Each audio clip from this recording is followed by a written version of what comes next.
Just real quick, I'm Heather Mitchell. I am one of the Assistant Chiefs of Social Work for the VA Maryland Healthcare System. I cover the inpatient geriatrics and hospice and palliative care units. Been with the VA for 17 years. I don't like admitting that anymore because I don't feel like I've been there that long.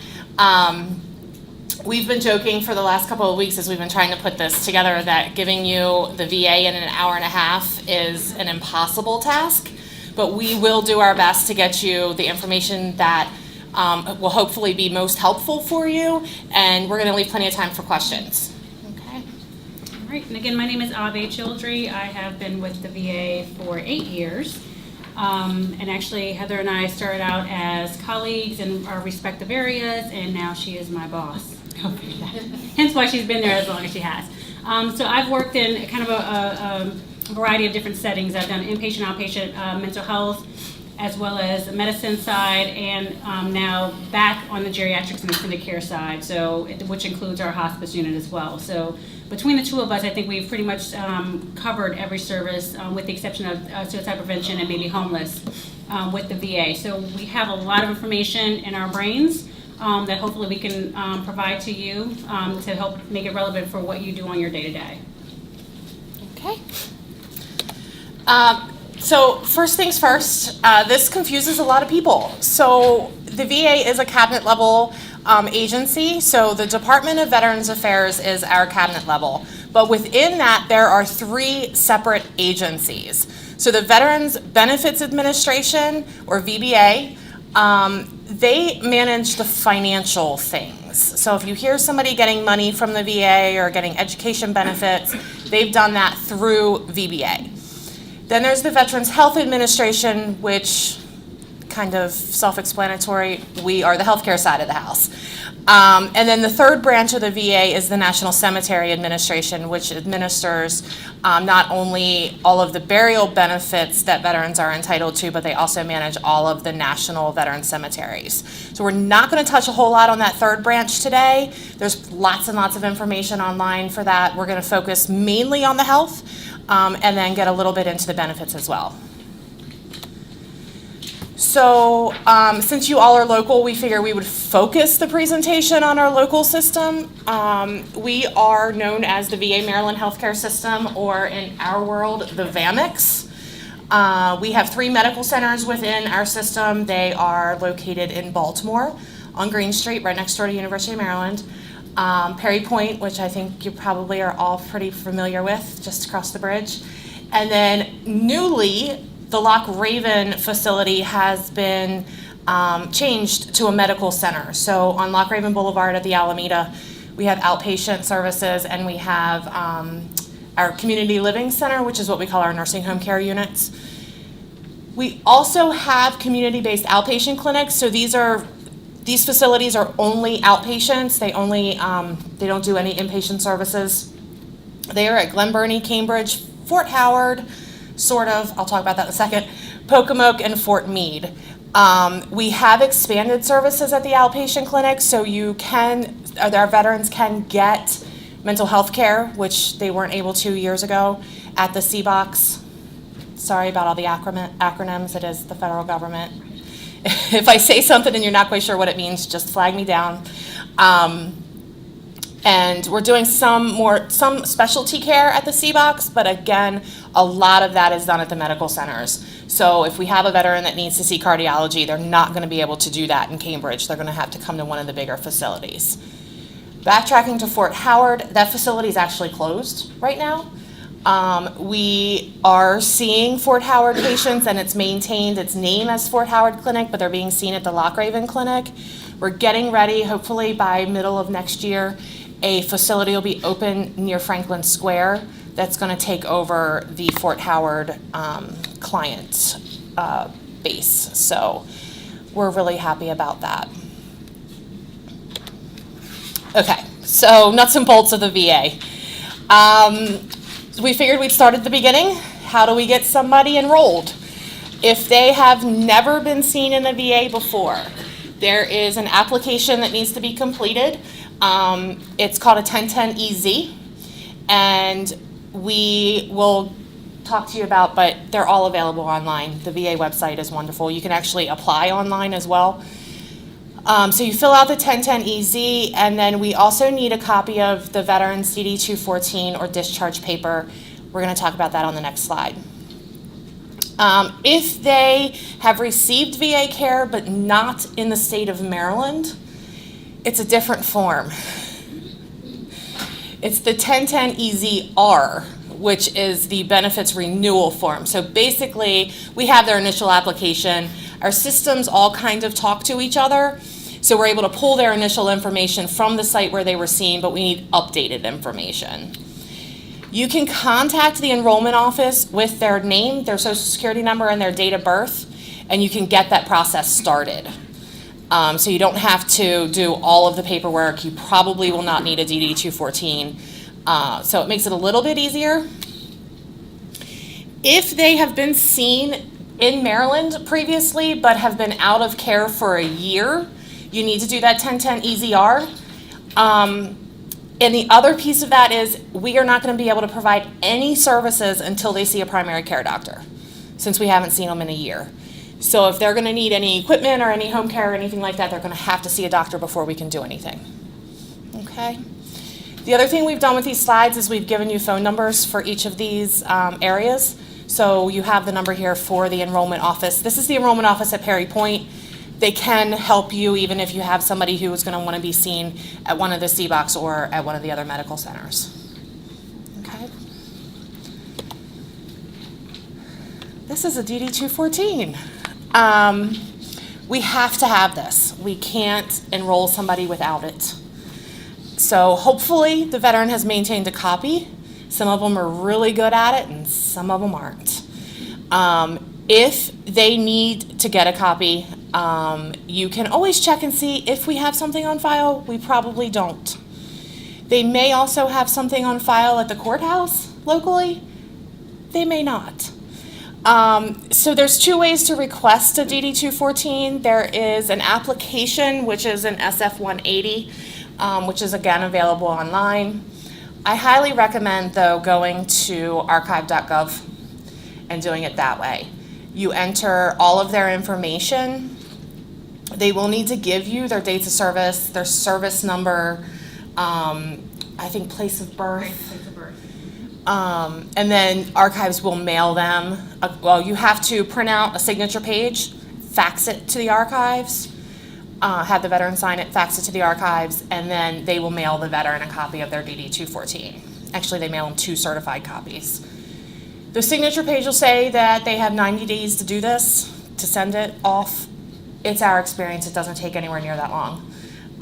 That's probably the only time you're going to hear me say that during this entire presentation. Usually it's about 10 days or so. We can get a copy of their DD-214. I will say, though, if you've had a veteran who has passed away and we're looking for a DD-214 to access burial benefits, have the funeral director make contact with archives, they can get it faxed to them immediately. Okay. Some of the older guys, if they're World War II veterans, may not have a DD-214. They're going to have what's called a certificate of discharge. It's the same thing, pretty much the same thing, same information. It just wasn't called a DD-214 until after World War II. And then, of course, a 215, which Oh, we yeah. have on there, that is if a veteran has made, there's been changes to his original, his or her original DD-214. So sometimes they were like, well, I have this 215. It's the same thing, it just means that there's been some amendments made to the original copy. They may have gotten their discharge upgraded, or there may have been a mistake on their dates or something like that. That's where DD-215 comes from. Okay. So who's eligible for health care? A lot of people and a whole handful of not eligible. So here's the basics. Prior to 1980, most veterans who meet the income criteria, which we'll talk about in a minute, will be eligible as long as they served 1 day outside of basic training. Starting in 1980, the VA put restrictions on that. The veteran has to have served 2 full years of active duty or completion of their full tour. So if they were activated for 18 months to go to Afghanistan, it's going to be okay. That will allow them to qualify. If they did not have the tour set like that, but they did not serve 2 years, then they're not eligible. Okay? Yes? So just a question, so 90 days before 1980, 90 Mhm. days after duty, and at least 1 day off base? No, outside of boot camp, outside of basic training. It has to be past their basic training time.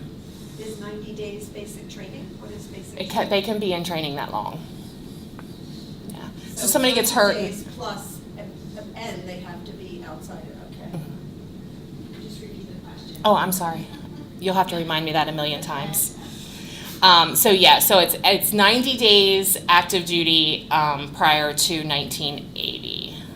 Plus at least 1 day? Yeah, as long as they're 1 day out of boot camp. Whether it's boot camp, if they may go to boot camp for 89 days, not boot camp, but training for 89 days, as long as they served 1 more day, they'll be eligible if it was before 1980.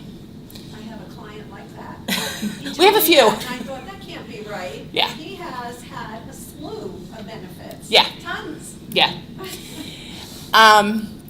They must have received an honorable discharge or a general under honorable discharge, which will be available on their DD 214. If they receive an other than honorable, bad conduct, dishonorable, they are not eligible. Except new law says we can provide them emergency mental health care. It is emergency only. We're going to triage them. We're going to see them, make sure they're not having an acute crisis, and we're going to refer them out, but we will see them for that emergency care. If you have anybody that was in the Guard or the Reserves, if they were activated for training purposes only, they are not eligible. Okay? Or if their activation was, let's say, by the state. Yeah. So the governor has issued that they are going to be activated, it would have to be by presidential order. But again, on that DD 214, that tells us with regard to what the eligibility is. Okay. When somebody enrolls in the VA, they get placed in a priority group. I know we got some questions ahead of time that were being asked by you guys, and this was one of the things that was asked. It's confusing. It confuses us. And we will do our best to explain it. So priority group 1 is kind of our highest priority group, and that is veterans who are service connected at 50% or more. Service connection means they have a disability that's related to their military service. And Ave is going to get into that in detail. Okay. Priority group 2, service connected 30% to 40%. Priority group 3, any former prisoners of war.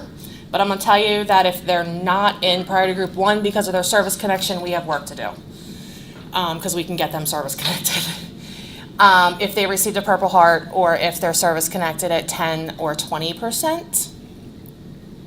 Priority group 4 receives aid and attendance or they've been determined by the VA to be catastrophically disabled.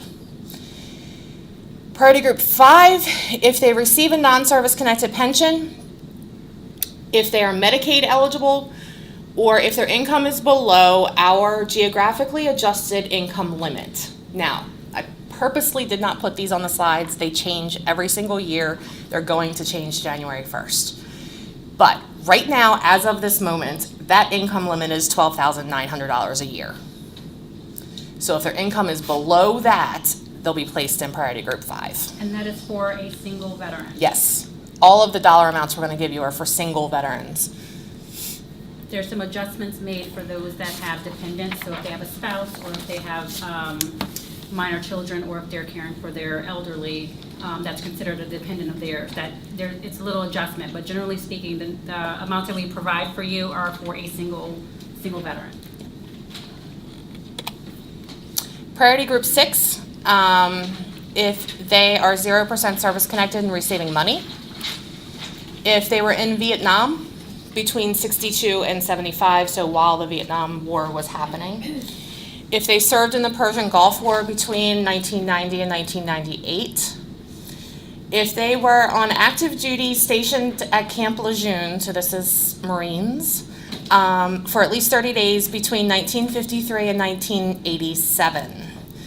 This is because of the contaminated water. If you guys have heard anything about that, they've discovered that the water at Camp Lejeune was contaminated, and we need to take care of those guys. And Ave's going to talk a little bit more about that too. And then also, if they have served in a combat theater after 1998 and were discharged after 2003. This one is a little complicated on our end, just kind of trying to figure out everything. So they have to enter after 98, but they have to get out after 2003. So if they entered in 98 and served their 4 years, they don't qualify in this group. For this group, it's 5 years post-discharge only that they fall into priority group 6. After that, it'll be based on their income. So it's basically giving us 5 years to take care of the guys that have come back from Iraq and Afghanistan. See what I mean about this being confusing? Okay.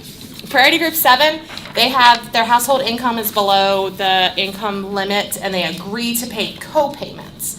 So they fall in here if their income is between that $12,900 we talked about for priority group 5 and $46,000 a year. So if they're between 12 and 46, they fall into this group, but they will have to pay co-payments. And priority group 8 is the most confusing of them all, and I would tell you I put the bare minimum information on the slides in this. Here's the bottom line.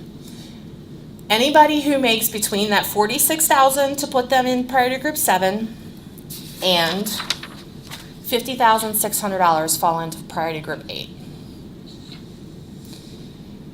If a single veteran makes over, well, I'll get to that in just a second. So this is a few years ago, we were told that we had to put a cap on the income of veterans that were eligible for care.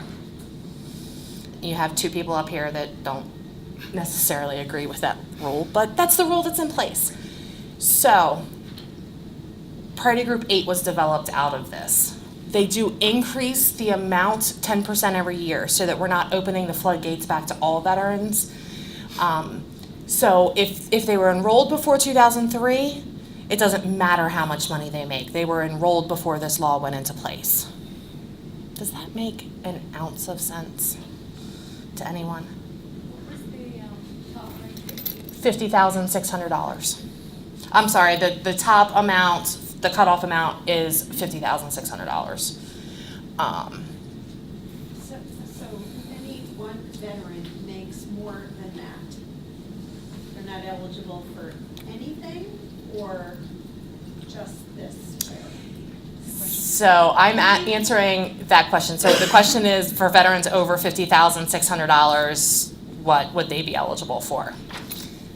Here's the answer. They fall into what we call priority group 8, C, D, E, F, I don't know how far it goes. If a single veteran makes more than $50,600 a year, they are not eligible for VA healthcare right now. So imagine if you have a veteran, and then speaking again about our Maryland, our catchment area here, if we have a veteran that is working at Aberdeen Proving Ground, okay, so they have their contractor, what have you, their income is substantial. They would not, although they're a veteran, they would not qualify for VA care. Now, if they meet some of the other things that we talked about previously with regard to if they have a certain illness or injury related to the military service, we would see them for that. So that would then change their category, okay? But generally speaking, above that income threshold, they would not be eligible for VA services. If that status changes, so hypothetically, because we've had it happen before, someone, and I'm using an example again, if someone's working at Aberdeen Proving Ground, they are no longer employed or something changes, their income changes, they can then reapply, which will then change that priority status based off that income. When you say eligible for health care, do you mean TRICARE benefits, or is that something totally different? Okay, so the question is, when we talk about eligibility for healthcare, is it the same as TRICARE? No. Okay, TRICARE doesn't, we're gonna talk about insurance in a little bit, but TRICARE doesn't play into this. This is just eligibility to come to the VA for their healthcare. So I know you said you would see them if they met other criteria, but had high income with like 60,000. Would you only see them for that medical need, or would you see them for any medical need? We'd see them for anything. If they are service connected at all, we will see them regardless of their income. Or if they're a Purple Heart, or if they're a POW, of course. How the service-connected percentages determined, like 10%, 30%? So the question is about determining service connection. We're actually Ave is gonna talk about that. So when we get to the part about the Veterans Benefits Administration, we're gonna get into that a little bit. Okay. It's confusing, so here's my recommendation. Call eligibility and enrollment with the information, and we will figure out if they are eligible. We will figure it out, and we will find a way. And we have that number or something? Yep, it's in, the number for eligibility and enrollment is in the packet. It's on the first slide when we were talking about kind of the application process.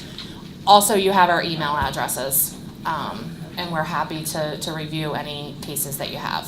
So thinking about if you have someone that's under your care, the first question obviously is, did you serve in any type of military setting? You know, what branch of service? What was your discharge will be the next question. And then again, for the purpose of what we would need, or what you would need in order to determine if they're eligible for VA, what's your income? Okay, so those are really the three like basic things that you will need. And then from there, we can determine all the other stuff. But if they've been in combat, we're going to be able to make them eligible. Official combat tours, which they're not all official. Okay. All right. So here's a quick overview of the healthcare services available. I think about any healthcare system. We have everything that most other healthcare systems have. They're not all in the same spot. Right. They might do be have all over the state, but we do have them. So we have outpatient primary care. We have outpatient mental health, which includes outpatient substance abuse as well. We have specialty clinics. So we have cardiology, podiatry, optometry, oncology. Basically, the only thing we don't provide is dialysis. But we will pay for veterans who need dialysis for service-connected conditions. We do telehealth. We do both telehealth for primary care. We do it for mental health. We do it for specialists. Our dermatologists are really doing a whole lot of telehealth right now. We do have dental care. However, there is very strict eligibility for it. A veteran must be 100% service-connected to get dental care. We have an emergency department at the Baltimore VA that's open 24 hours a day, 7 days a week. We have urgent care at Perry Point that's open Monday through Friday from 7:30 to 4, excluding federal holidays. And we have pharmacy on site at Baltimore and Perry Point, and a very small pharmacy at Loch Raven. Inpatient, acute medicine, surgery, we have an ICU and an MICU. They are all located at the Baltimore VA. We have inpatient mental health. Our acute mental health is at Baltimore. We have residential care at Perry Point for substance abuse and dual diagnosis. Long-term care is available at Loch Raven and at Perry Point. It does also have strict eligibility that we're going to really get into, because that was one of the questions. It was actually a question that was asked a couple times in what we got from you guys, so we're going to go into that in detail. We also have inpatient hospice at Loch Raven and at Perry Point. Do you provide outpatient hospice? Do we provide outpatient hospice? We do not. We will do in-home hospice if the veteran has no other way to pay for it. But if they have Medicare, we will ask that it be set up through their Medicare, because even if we set it up, Medicare is paying for it. One of the things we get a lot of questions about is medication and supplies. So if you are seeing a veteran and they're either being discharged from your program or you're seeing them and you want to change their medication or their medication needs changed, the veterans cannot come to our pharmacy with a prescription from anywhere else and hand it to the pharmacist and get their medications. It has to go through their VA provider first. So our VA provider has to agree to the medication because ultimately it's being filled on their license. So I highly recommend that if you ever need any kind of medication for veterans and the veteran says, I want to get it from Perry Point because I don't have to pay for it, we get medical records, discharge summary, whatever it may be, something to show why they're being put on this medication. And then it's still, we have a formulary, a federal formulary that we have to work off of. So there may be a little bit of back and forth as far as medications are concerned. But just know it has to go through their provider. When we're talking about equipment or home oxygen, I think this is important to understand. Again, the VA provider has to order it. The difference between us and any insurance, especially Medicare, is we don't charge a copayment. So if you have a veteran who needs a hospital bed, Medicare is going to charge them like $25 a month or so. You guys probably know this better than I do. We don't do that. So if you have somebody that's in the VA system and they have a provider who's familiar with them, let us know. We can order that stuff so they don't have to pay a monthly fee on it. The downside to letting us know is our process takes a little longer. So try to give us as much notice as you can. I understand when you're discharge planning that may not be possible.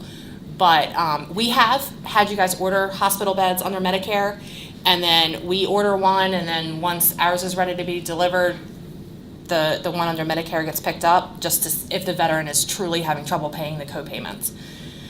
Call their primary care team and try to make arrangements. If we can make something happen from our end, we'd be happy to.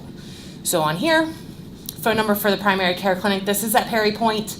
I figure that's probably where you guys work with the most. So this will get you the primary care team, and they'll be able to link you up with because we have 8 primary care teams at Perry Point. So they'll link you up with whichever one is following the veteran.